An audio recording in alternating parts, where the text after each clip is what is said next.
All right, joining us now to talk more about this and other developments when we look at the economy is Congresswoman Vicky Hartzler. She represents the 4th Congressional District of Missouri, and she is a member of the House Armed Services Committee. Vicky, welcome back to the program. Well, thanks, Tony. It's good to be here.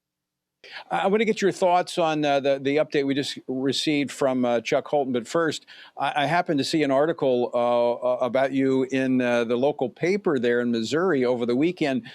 Kind of looked like they were trying to attack your faith as a Christian in public office. But to me, it looked like it may have backfired.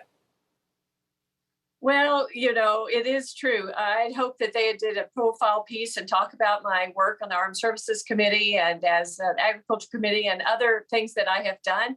But they were insisted that the article had to focus on my faith, and he just kept diving in further and further. And I'm certainly happy to talk about my faith and the role that God has played in my life and how I think it is so important for our country.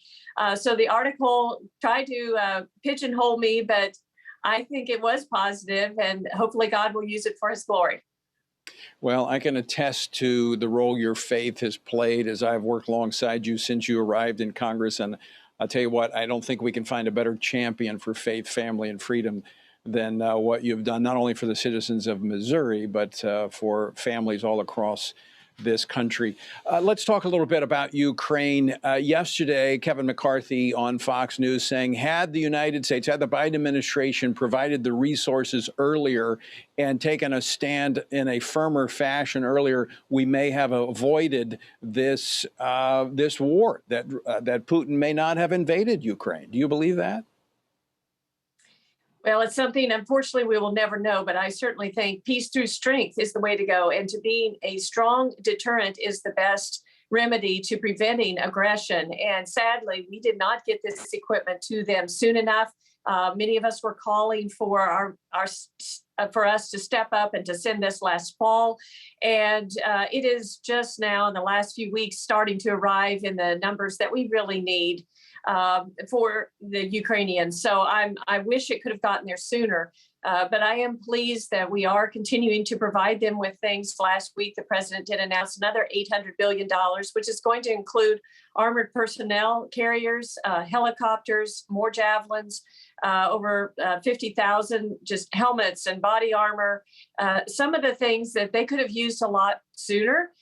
Now we've just got to make sure that it actually arrives and to where the soldiers are, where it's needed, and it can get there to them. And I'm just so proud of those Ukrainians and their spirit and how they are standing strong in the face of unbelievable aggression and raw evil that is invading their land. And we have to stand with them in prayer, as well as give them the military capabilities they need and the humanitarian supplies.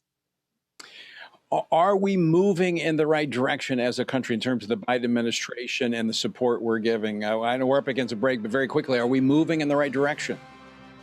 I think so. We're upping the number of equipment and the types, including drones and these armored personnel carriers, the missile defense systems that are needed, and we just got to continue that as aggressively as possible. All right, Congresswoman Vicky Hartzler, always great to see you. Thanks so much for joining us today. You bet. Thank you, Tony.